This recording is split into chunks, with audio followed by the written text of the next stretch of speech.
सोची सोची बरस ले हमरो नजरिया। सोची सोची बरस ले हमरो नजरिया। बाबूजी के बिना सुना भइल बा अटरिया। बाबूजी के बिना सुना भइल बा अटरिया। हर की गौआ जवार जुटल गोतिया परोस बा। बाबूजी के बिना मनवा काहे दो बेहोश बा। हर की गौआ जवार जुटल हो।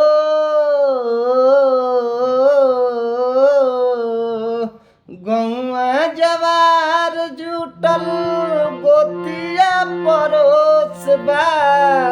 बाबूजी के बिना मनवा काहे दो बेहोश बा। सपना हो गईले उ त सौंसे उमिरिया।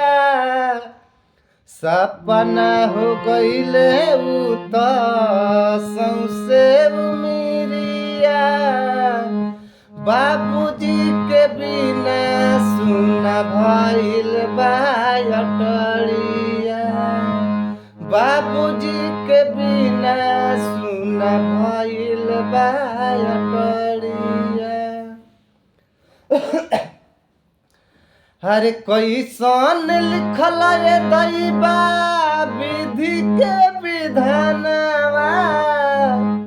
काहे ना निकलल पहिले हमरे परानवा। कैसन लिखल ये दैबा हो। कैसन लिखल ये दैबा विधि के विधानवा। काहे ना निकलल पहिले हमरे परानवा।